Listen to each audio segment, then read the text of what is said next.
Father of Isteach go Suantraí Íosa, or the Lullaby of Jesus, where we look at the readings for tomorrow, Friday, 12th of May, in the 5th week of Easter, the feasts of Saint Pancras, Nereus and Achilleus,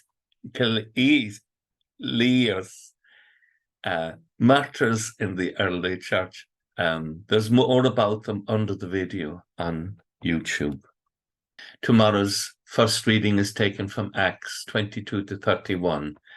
And having had the council in Jerusalem, they must now send forth delegates who will go down with Paul and Barnabas to Antioch, and there they will share the good news of what the fathers of the church have decided in Jerusalem, what the bishops have decided.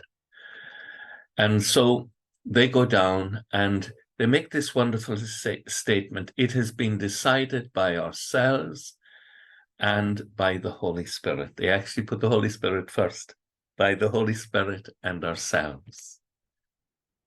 And this is the emerging awareness that the Holy Spirit is operating at the heart of the church. And the community in Antioch, they read the letter that's sent with the companions, and they're delighted with the encouragement it gave them to believe in our Lord Jesus Christ and to be faithful to him. And so Psalm 56 tomorrow in the Greek, or 57 in the Hebrew: my heart is ready, O God. My heart is ready. I will sing your praise. And we need to put aside the mourning of the world and to focus on what Jesus has done for us, for his love for us. I love that Salvador Dali painting in the background of creation being redeemed by the sacrifice of Christ, which we share in the Holy Eucharist. The sacrifice of Christ has redeemed us.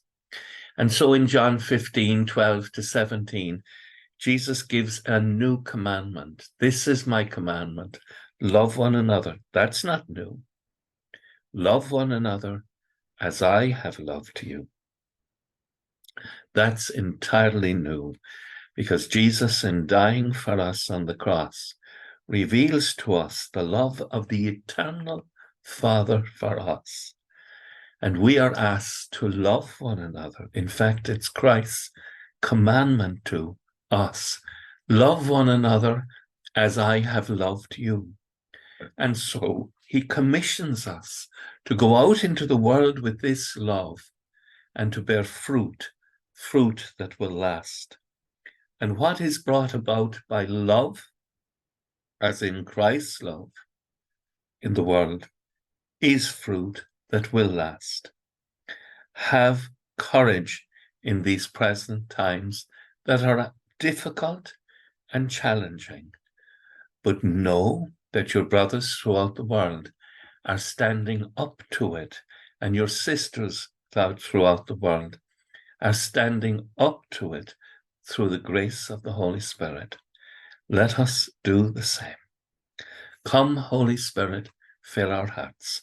With thoughts such as these, let us go to our beds and let us pray we shall indeed awaken in the morning with the praise of God on our hearts and on our lips. Agus go manal dia le cóchtach sibh ahar mach agus spirit neamh. Amen. Slán go fóill. Bye for now.